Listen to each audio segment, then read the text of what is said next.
भी अलंकार रटना पड़ता है, तो रटना नहीं है, अलंकार आपको समझना है। अगर आप रटते हैं तो कुछ दिन के लिए ही रहता है आपके यहाँ पे और हमेशा के लिए भूल जाते हैं।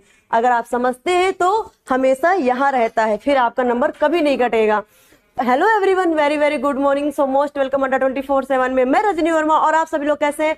उम्मीद करते हैं आप सभी लोग मस्त होंगे, जबरदस्त होंगे, स्वस्थ होंगे। चलिए बिना देरी किए हुए हम बढ़ते हैं अपने आज के सेशन की ओर की तरफ। आज का हमारा टॉपिक है अलंकार। अलंकार किसे कहते हैं? अलंकार का अर्थ क्या होता है? तो अलंकार, अलंकार का अर्थ क्या होता है? क्या किसी बच्चे को पता है? फटाक से कमेंट करके बताओ मुझे, अलंकार का अर्थ क्या होता है? अलंकार किसे कहते हैं? अलंकार का अर्थ होता है आभूषण। आभूषण किसे कहते हैं? जब एक सिंपल सी लड़की अपनी शोभा बढ़ाने के लिए आभूषण धारण करती है या अपनी सुंदरता दिखाने के लिए इतना सारा, मतलब कि जैसे कि ये देखिए सिंपल सी लड़की दिख रही है आपको, और एक ये जो कि अपनी सुंदरता अपनी शोभा बढ़ाने के लिए इतना सारा आभूषण धारण किए पहनी हुई है ना, आपको दिख रहा होगा। ये सिंपल सी कैसे लग रही? बिल्कुल बेकार सी लग रही ना। अब ये सिंपल सी लड़की अगर ये आभूषण धारण कर लेती तो आपको क्या लगता है? सुंदर लग रही, सुंदर दिखने में लगता है। तो हमारे अर्थ का, अलंकार का अर्थ होता है आभूषण। चलिए अलंकार की परिभाषा क्या होती है? काव्य की शोभा बढ़ाने वाले तत्वों को अलंकार कहते हैं। आगे बढ़ते हैं। अब हमारे कवि ने यहाँ पे क्या किया है? कुछ पंक्तियों को, कुछ लाइन की शोभा बढ़ाने के लिए अलंकार का प्रयोग किया है। और उसी तरह से जैसे स्त्री एक अपनी शोभा बढ़ाने के लिए आभूषण आभूषण धारण करती है, पहनती है कि मैं सुंदर दिखूं, लोगों की नजर में अच्छी लगूं, ताकि लोग मुझे क्या करें? देखें। मैं जहां भी जाऊं तो लोगों की नजर हम पर ही रहे। तो आप सभी को समझ में आ गया होगा कि अलंकार किससे कहते हैं, अलंकार का अर्थ क्या होता है। तो अलंकार का अर्थ होता है आभूषण। अलंकार किसे कहते हैं? अलंकार की परिभाषा क्या है? काव्य की शोभा बढ़ाने वाले तत्वों को अलंकार कहते हैं। अलंकार के कितने भेद होते हैं? अगर आपसे कोई कहे कि अलंकार के 5 भेद होते हैं, 4 भेद होते हैं, 2 भेद होते हैं, तो आप उससे अड़ जाना, वहीं पे भिड़ जाना, बोलना नहीं अलंकार के 3 भेद होते हैं, वहीं पे टिके, अपनी बात पे तुम टिके रहना, अड़े रहना, उसका बेशक तुमको गला ही दबाना पड़ जाए। बोलना नहीं, अलंकार के भेद कितने होते हैं?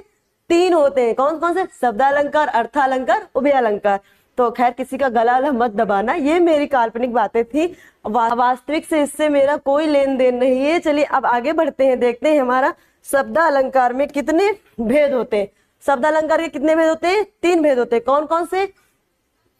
एक होता है हमारा अनुप्रास अलंकार, एक होता है हमारा यमक अलंकार, एक होता है हमारा श्लेष अलंकार। अच्छा, अनुप्रास अलंकार किसे कहते हैं? जहां पर एक वर्ड की आवृत्ति बार बार हो, जहां पे एक ही वर्ड बार बार है, उसे हम लोग क्या कहते हैं? अनुप्रास अलंकार कहते हैं। जैसे कि यहाँ पे आप देख रहे होंगे चंदा चमके चम चम। अब यहाँ पे चा वर्ड की आवृत्ति कितनी बार हुई है? जैसे चंदा चमके चम चम, यहाँ पे चा वर्ड की आवृत्ति हमारी देखिए कितनी बार हुई है? हमारे चा वर्ड की आवृत्ति यहाँ पर 4 बार हुई है। कितनी बार हुई है चा वर्ड की आवृत्ति? 4 बार। देखिए एक चा, ठीक है, एक चा ये हो गया चंदा में, एक चा चंदा में हो गया, एक चा चमके, एक चा हो गया हमारा चमके, ठीक है, एक चा हो गया हमारा चम में, और एक चा हमारा हो गया चम, ठीक है। तो देखिए हमारे यहाँ चा वर्ड की आवृत्ति कितनी बार हुई है? 4 बार हुई। एक चाहिए, 2 3 4। अब यहाँ पे आप देख लीजिए चंदा चमके चम चम, तो हमारे यहाँ पे एक चा वर्ड है ना, कितनी बार आवृत्ति हो रही है? एक से अनेक बार। तो यहाँ पे क्या होगा? अनुप्रास अलंकार होगा। जब एक वर्ड की आवृत्ति बार बार हो तो वह क्या होता है? अनुप्रास अलंकार होता है। अब हम लोग देखते हैं दूसरा अलंकार कौन सा होता है? दूसरा अलंकार होता है यमक अलंकार। अच्छा, यमक अलंकार किसे कहते हैं? जब यमक अलंकार में एक ही शब्द आए पर उसका अर्थ अलग अलग निकले। जैसे कि आप ये देख लीजिए, सजना है मुझे सजना के लिए। अब यहाँ पे एक सजना ये जो है, यहाँ पे एक सजना ये देखो आ रहा है, एक सजना ये आ रहा है। अब एक सजना का अर्थ होता है क्रीम पाउडर। 1 किलो पाउडर लगा लिया, मार सर धज के आ गई, हाँ मैं बहुत सुंदर दिख रही हूँ, देखो मेरा कहीं कुछ कम तो नहीं लग रहा है पाउडर वाउडर, देखो मैं सुंदर दिख रही हूँ ना। तो एक सजना ये हो गया। और एक सजना किसे कहते हैं? पति, प्रेमी, नायक। दूसरा सजना ये हो गया। तो हम अब अगर आपसे कोई पूछ दे कि यमक अलंकार किसे कहते हैं, तो आप वहां पे क्या बताएंगे? जब शब्द एक हो और उसके अर्थ कई बार आए। अब अगर कोई आपसे पूछ दे कि यमक अलंकार किसे कहते हैं, तो देखो बच्चों, जब हमारा एक ही शब्द 2 बार आता है पर उसके अर्थ अलग अलग होते हैं, सजना है मुझे सजना के लिए, सजना एक आ रहा है, ठीक है। एक सजना हो गया हमारा मेकअप करना, मार पाउडर 1 किलो लगा लिया खूब सुंदर दिखने के लिए, हाँ मैं बहुत सुंदर लग रही हूँ, ठीक है। एक सजना हो गया पति, प्रेमी, नायक, ठीक है। तो हमने दूसरा अलंकार कौन सा, दूसरा अलंकार हमारे यहाँ श्लेष अलंकार है। अब श्लेष अलंकार किसे कहते हैं, जब एक ही शब्द, ठीक है, एक शब्द के अनेक अर्थ होते हैं। अब जैसे कि यहाँ पे देखो मोती, अब ये हमारा पानी है, पानी के कितने अर्थ है, निकल रहा है मोती, मोती का मतलब चमक, एक निकल रहा है मनुष्य, इज्जत, मनुष्य के लिए सम्मान होता है। अब यहाँ तीसरा कौन सा है, चून लिखा है, चूना होता है बच्चों, चून नहीं होता है, चूना के लिए जल, ठीक है। तो अब हमारा समझ में आ गया होगा आप सभी को श्लेष अलंकार किसे कहते हैं, जब एक शब्द हो और उसके अनेकों अर्थ हो, ठीक है, तो उसे हम लोग क्या कहते हैं, श्लेष अलंकार कहते हैं। जैसे कि आपको समझ में आ गया होगा, मैंने बताया है, जल, पानी, पानी का एक चमक होता है, मोती होता है, मनुष्य होता है, चूना होता है, ठीक, चूना के लिए मतलब पानी होता है। चलिए आगे बढ़ते हैं, अब हम देखते हैं कौन सा हमारा अलंकार यहाँ पे आता है। अर्थालंकार किसे कहते हैं, जब हमारे अर्थ में अलंकार की शोभा बढ़ रही हो, ठीक है, जिस अलंकार में अर्थ की शोभा बढ़ रही हो उसे हम क्या कहते हैं, अर्थालंकार कहते हैं। अर्थालंकार हम लोग अर्थालंकार के हम लोग भेद देखते हैं। अब यहाँ पे कौन सा अलंकार है, उपमा अलंकार, ठीक है। अब उपमा अलंकार किसे कहते हैं, देखिए उपमा में जब किसी वस्तु की तुलना दूसरे वस्तु से की जा रही हो, ठीक है, जब किसी वस्तु की तुलना दूसरे वस्तु से की जा रही हो।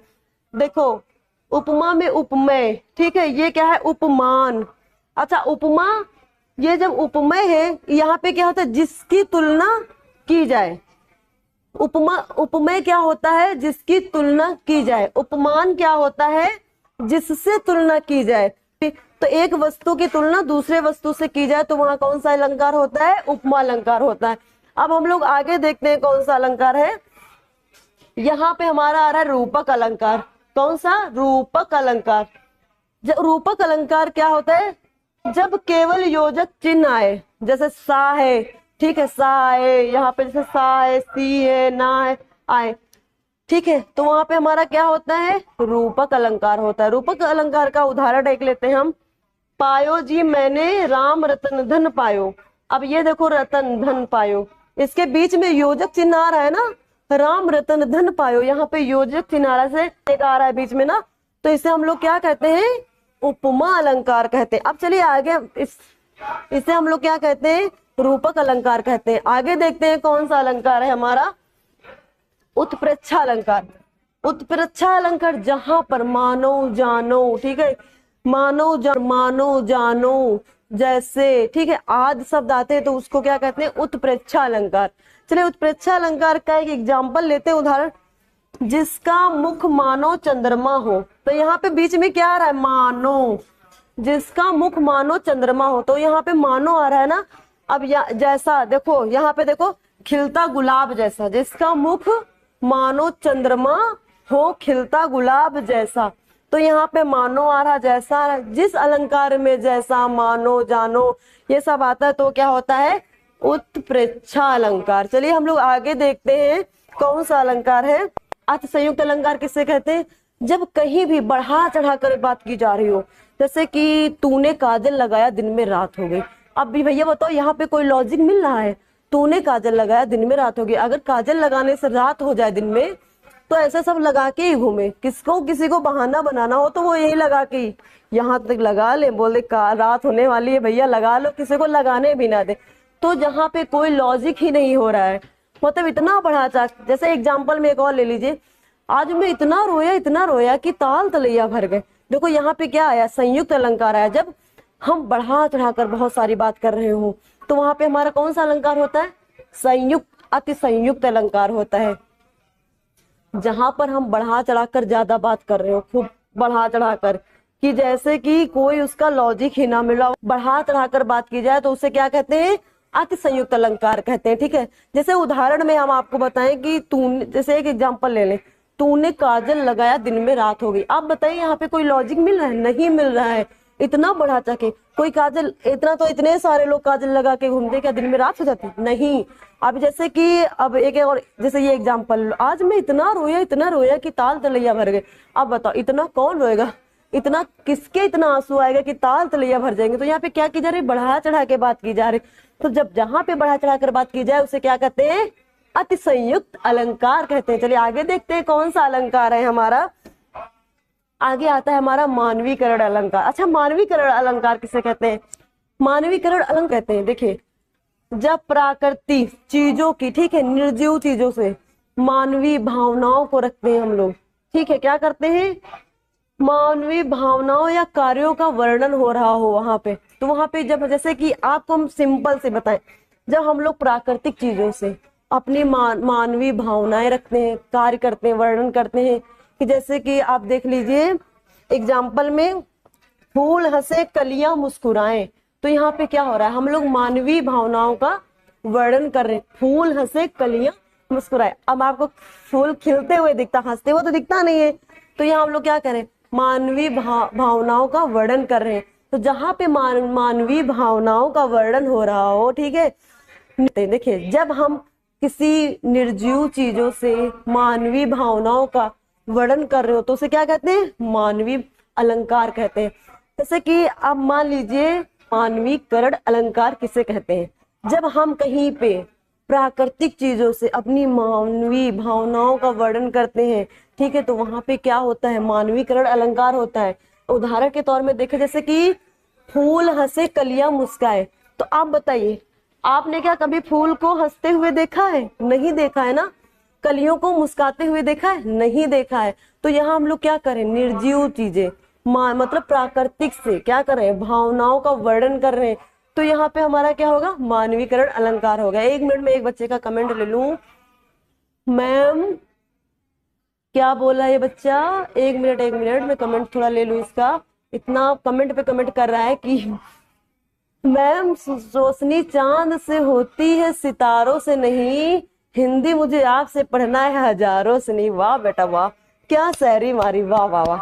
हम मारे खुशी के मारे लोटे पोटे के इतना गलगल हो गए हैं अंदर, मतलब कि इतनी मुझे खुशी हो रही है कि भैया मेरे लिए इतना अच्छा शायरी बोले। किसी और टीचर के लिए मत बोलना, वरना ये इतना खुशी के मारे बेहोश हो जाएगा, फालतू में पढ़ा भी नहीं पाएगा, उसके लिए व्यवस्था करनी पड़ जाएगी। तो ये 2 रुपए वाली शायरी मुझे बहुत अच्छी लगी। इस शायरी को ना कब्रिस्तान में गाड़ा ना जाके, मेरे लिए ही रखना, वहां से कभी दोबारा निकालना नहीं, ना लायक कहेंगे पढ़ते लिखते नहीं, बस शायरी पे शायरी रह लो, यही करना। बच्चों तुम लोग पढ़ाई पे ध्यान दो, ये सब शायरी वायरी ना, ये सब बच्चों तुम लोग पढ़ाई पे ध्यान दो। ये शायरी वायरी जो करते हो, कमेंट वमेंट करते हो क्लास में आके, ठीक है, फालतू आंसर तो तुम लोग से एक देते नहीं बनता है, फालतू की चीजें करते हो, तो ये सब बेकार है। आपका फ्यूचर नहीं बन रहा है, इससे बेकार हो रहा है, आपका भविष्य इसमें नहीं निर्णय करता है कि आप कमेंट में गए शायरी वायरी किया, बहुत सारा कमेंट करते रहते हो, आंसर का कमेंट किया करो, फालतू का कमेंट मत किया करो। यहाँ पे पता है आपका क्या हो रहा है, आपका ही करियर बर्बाद हो रहा है। हमारा क्या, हम तो पढ़ा रहे हैं, आप अच्छे से नहीं पढ़ पा रहे हैं या नहीं पढ़ रहे हैं, हमारा क्या, हम तो पढ़ा रहे हैं, आप अगर नहीं पढ़ रहे हैं, उसमें शायरी वायरी कर रहे हैं, इधर उधर बात कर रहे हैं, तो सब बेकार है ना। क्योंकि आप पता नहीं है आपके मम्मी पापा कि क्या क्या अरमान हो, क्या क्या सपने हो, उनको तो लग रहा होगा कि मेरा लड़का मेरा लड़की पढ़ रही है, ठीक है, तो अपने भविष्य के साथ खिलवाड़ मत कीजिए, क्योंकि ये जिंदगी है जनाब। अभी ये समय जो चला गया ना, दोबारा वापस नहीं आएगा। कोई मूवी नहीं है जो इसको आप लोग एंजॉय कर रहे हो अभी, क्योंकि ये दौर ऐसा है संघर्ष करने का। अगर अभी आप संघर्ष कर लेंगे, बाद में फिर आपको पूरी जिंदगी भर एंजॉय ही करेंगे। अब पता चले कि आप अभी एंजॉय कर रहे हैं, अब संघर्ष कब करना शुरू करें, जब मुंह में दांत ना हो, पेट में आंत ना हो, तो वो संघर्ष नहीं कहलाता है। चलिए ठीक है, आज की क्लास हम यहीं पे खत्म करते हैं। आप सभी लोग कमेंट में बताइएगा अगला टॉपिक आपको कौन सा पढ़ा है, और आप सबको को ये कैसी क्लास लगी, आप कमेंट में मुझे बताइएगा, और अगले टॉपिक का कमेंट करिएगा कौन सा टॉपिक पढ़ना है। नमस्कार।